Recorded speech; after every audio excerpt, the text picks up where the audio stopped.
So you notice that the guys going into the cage.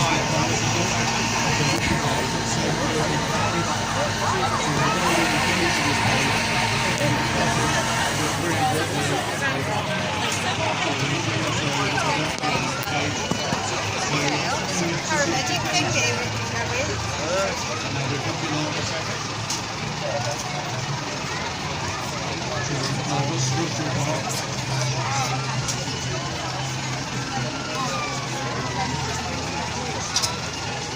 And when it's safe to do so, they're in communication with Mick, who's on the controls here.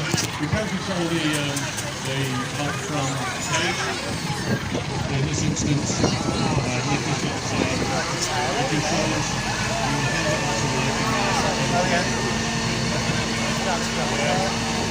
So the first demonstration of part of the demonstration is to take the electric vertical. So it's going to go up 30 metres in the air. You'll notice we've got ladders on the side of the arc on the side of the beam, and that is purely for crew rescue if we have an issue or some kind of mechanical failure.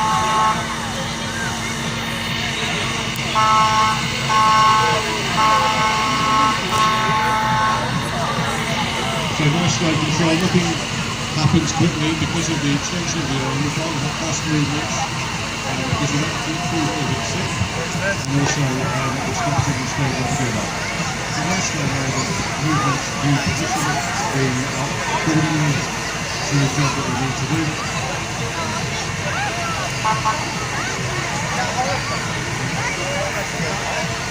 We'll give you guys an idea up there. It's not what's up there, it's down here. It's not what's down there.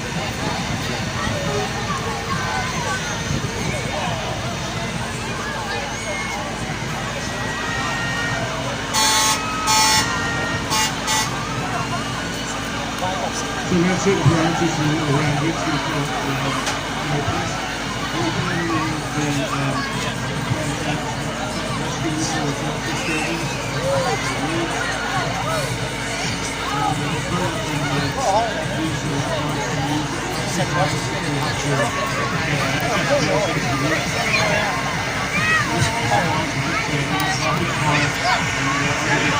We're doing the rescue for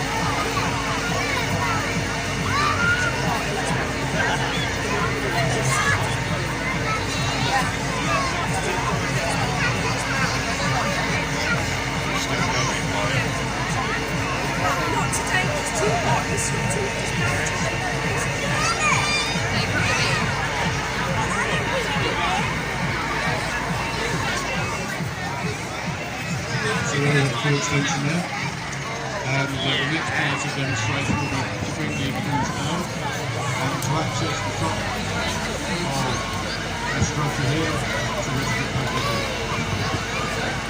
So the controls now are being operated on the boat rather than from the boat's location here. Bringing the ladder back to the bridge port before it descends and then rotates to come into this reserve situation.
So Michael the controls bringing the case to the top of this container, putting the platform out to effect the rescue. So with one person controlling the cage will help John lift up the barrel, come onto the platform and rescue the casualty. The tank those structures, you may think from there, it's actually from below the horizontal, so down to the back end, so there's an access into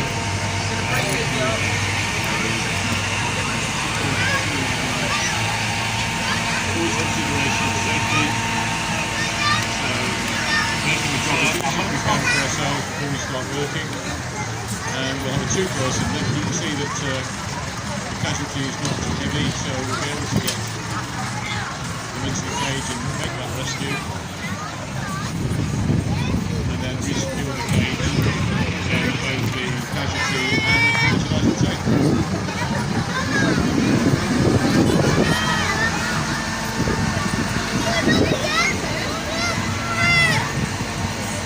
So in the real life situation, they'll be making sure the casualty's okay. If they've got she's going to be reassuring them, and they'll be deal with any medical issues that we can deal with and doing our attachments before passing on to so that concludes the first demonstration. We will have another one in about 15 or 20 minutes, but thank you for your time and we'll speak again soon.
I found you. I was looking for an audience and you're over here and I was over there.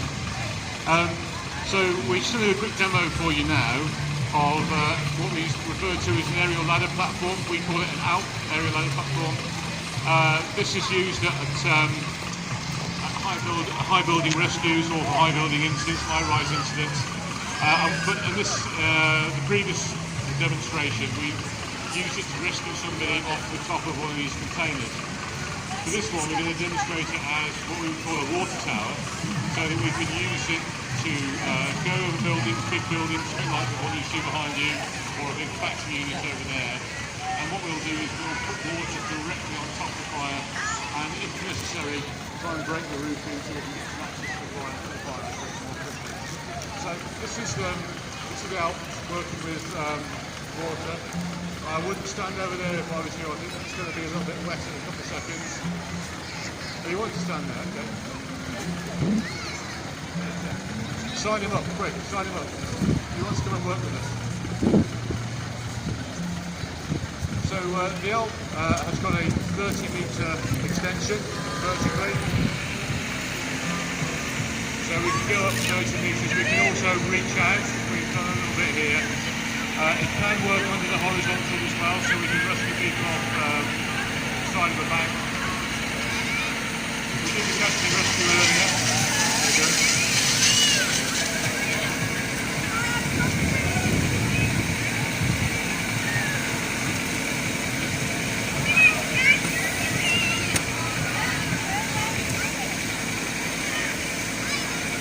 No, it's yours. Okay.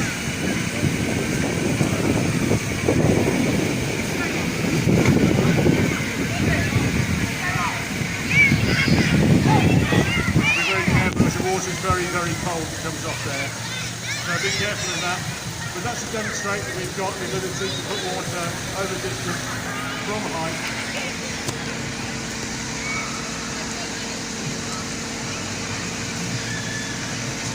See we're feeding water from the ground beside me here. We've got a pump which is taking the water up 30 metres an hour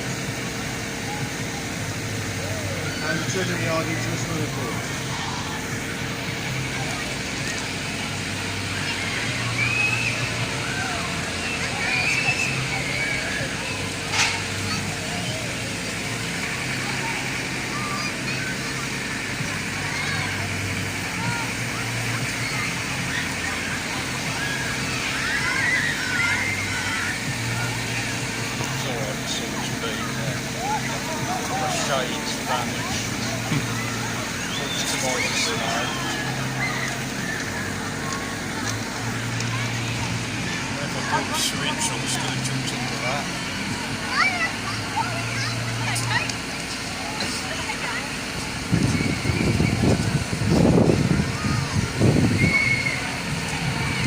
So that's a demonstration of the ALP underwater tower.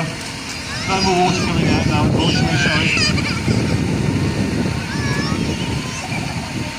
And next, in the next half an hour, we were doing an RTC rescue demonstration at the RTC bay over there, right across the road, the yard to the span. What's they all doing it still?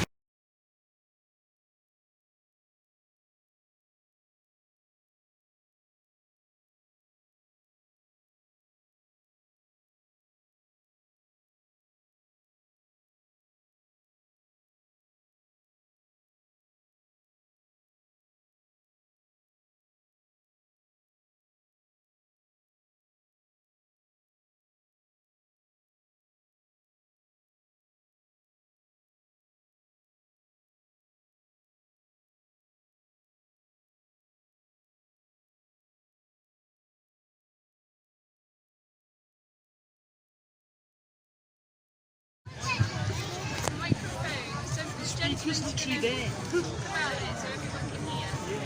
Tell you what they're doing. Did you see the guy with the white helmet in the video? This is the last demonstration of the afternoon. It's an RTC version. Normally we put somebody in the car to give you a better understanding of what we're doing and how we would look after the casualties in the car. We won't do that today because of the heat and being a bit too uncomfortable. So you can see the crew starting to work already, and what they're doing is concentrating on stabilisation. And basically that means we don't want the car to move. We don't want to roll forwards, we don't want to roll back, and we don't want it rocking about on its suspension. So if you've got casualties in the car, they've got broken limbs, or they have got some internal injuries, the last thing you want to do is start the car rocking backwards and forwards, because that's going to be very, very stressful, very, very painful for them. So stabilisation is a key part of the operation that we're now involved in. And in terms of working and coordinating the activity, as the stabilisation phase finishes, we're putting what looks like cling film to yourselves on the windows and the glazing. Now the reason for that is that if we break glazing to get into a car and we put broken glass all over the floor, we create a hazard for ourselves. So what we're doing with this is putting the cling film on the windows we're going to break to gain access, and then the broken glass sticks to that, and then we can put that under the car. It's out of the way, it doesn't cause an additional hazard. So if there was broken glass on the floor, we were treading into the floor, and there was fuels and oils and various other things on the ground, we'd be grinding those into our fire boots and into the ground as well. So that's not good, that's a hazard. So you can see Neil in the high-vis jacket over there, the yellow high-vis jacket. He's in charge of the crew for the drill that you're now watching. And we've got Dan that's turned up with casualty shields. So we're going to start, if we were going to start cutting through glass and breaking glass and cutting through the metal, if casualties are in the car, we would want some kind of solid protection behind them, so or in front of them, so they don't get injured by what we're doing. So the crews there are now coordinating with the cutting gear that's ready to use. We've got Neil on the cutting gear there. He's using a combination tool, which means it's a combination of a cutting tool, so a bit like the scissors if you like, and it also is a spreader. So as the tool opens up, it can spread metal. As it contracts, it can cut metal. So it's a combination tool. You can see that we've gathered up the glass as neatly as we can. We put it out the way, remove it from the scene, and gives us a better working platform. So in this scenario, we'd obviously have the door open, and access to the casualty, but we will need to take the roof off to get them out. So potentially they could have some kind of suspected spinal injury, neck injury, and they would need to come out on a stretcher, and we will bring them out from front to back. So that would be the plan for the casualty in this particular scenario. So we're now looking at gaining access into the casualty. If there was somebody in there, a casualty in there, we would have somebody in the car with them to talk them through all these noises and the various other things that we're doing. So you can see the wraparound now. We've got those magnetic sheets that go on. It's all about protecting the work surface that we're working on and protecting the people that are in the car. So working the same on the other side, which you won't be able to see quite so well, but exactly the same process, managing the glass, as we call it.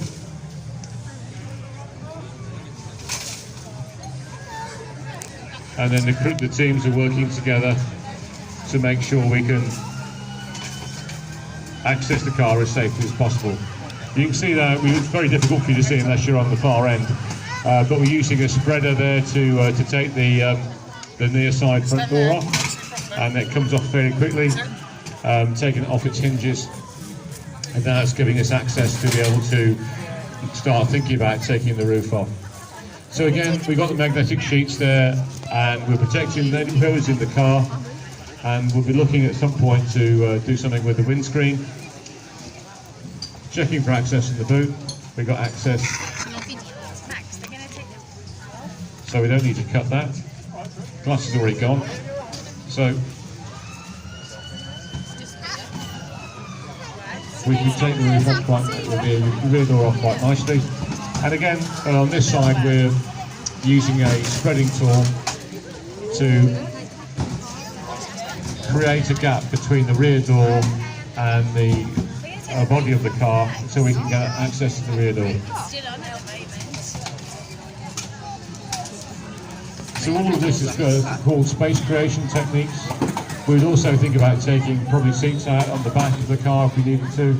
Any luggage or excess, we want to make a nice clear space because whoever's in the front will need to come out of the car and come out backwards on a stretcher out the back. So we're giving ourselves as much space as we can, and we're adapting the car as best we can so that we can carry out the manoeuvre as safely and comfortably for the individual as possible.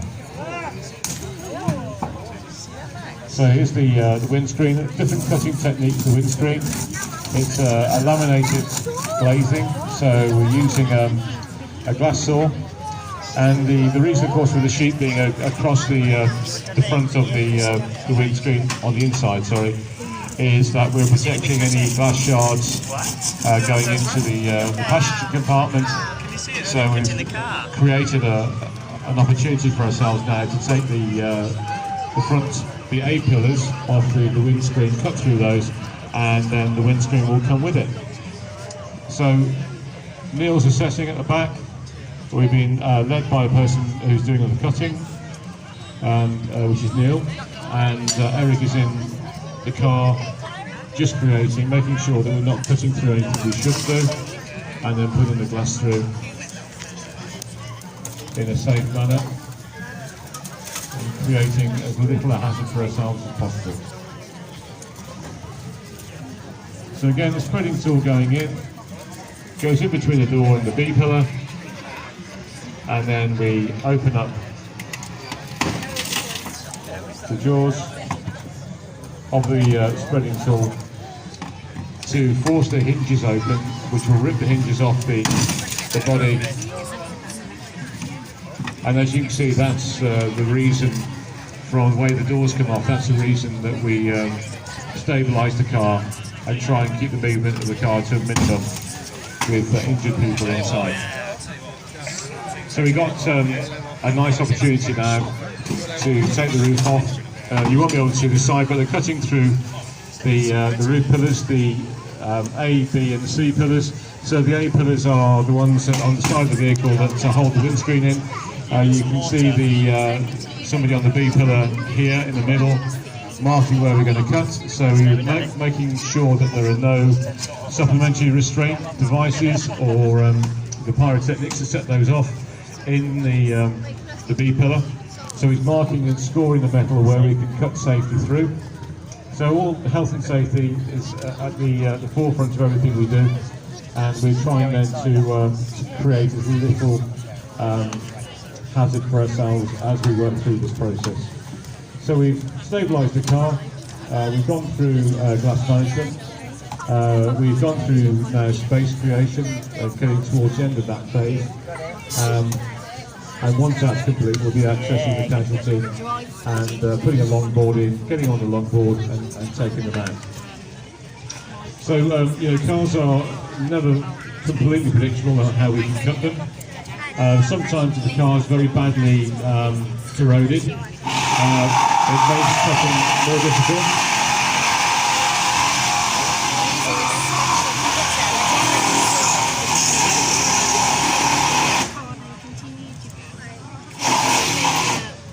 As we've, you can see the C pillar here on this side is much thicker than the A and the B pillar.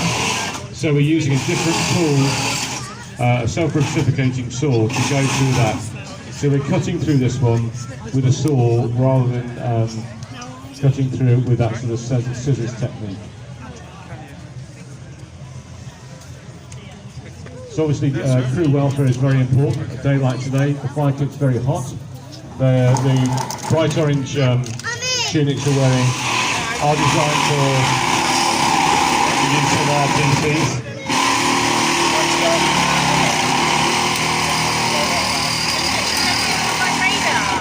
They're compliant with regulations that we need to comply with for working on the highways and the motorways, and they're slightly lighter than the brown coloured fire kit you can see that John's wearing at the back. But still, crew welfare is very important. These are hard physical tasks, So we'll be looking to rotate crews round and share work out, share roles out, so that not everyone's doing the most difficult stuff. We've got to make sure the crew are capable of completing the task. So working hard, very, very hot conditions under the fire kit, but working quickly to create the space that we need.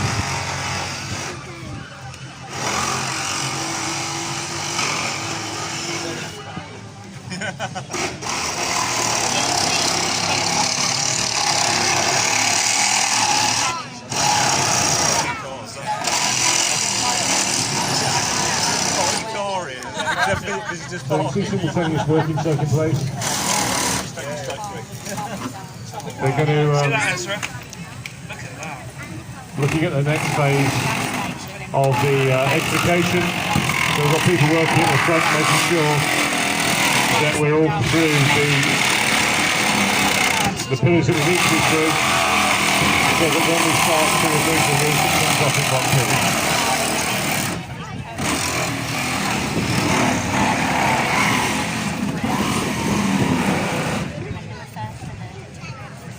So we were saying that some of the car construction can cause a few problems. It takes a little bit longer to get through C pillars than it does in other parts of the vehicle.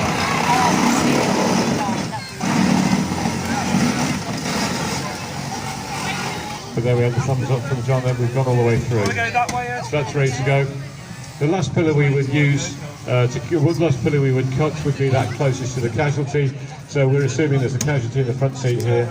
So once we go through the B pillar and the A pillar, the roof will be ready to come off. So the B pillar is going through now. Cutting at the point where we've scored it to show that it's a safe place to cut. And a little squeeze motion there, that sort of scissors motion of the cutting gear, just going straight through. Crews are now taking the weight of the roof, supporting the weight of the roof so it doesn't fall into the passenger compartment.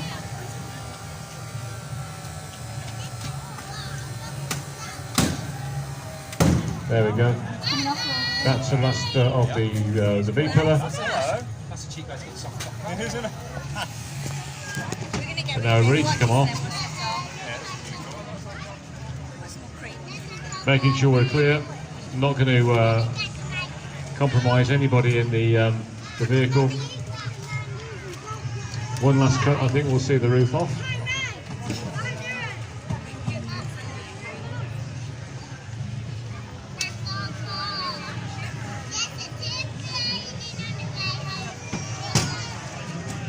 So there we go, off comes the roof.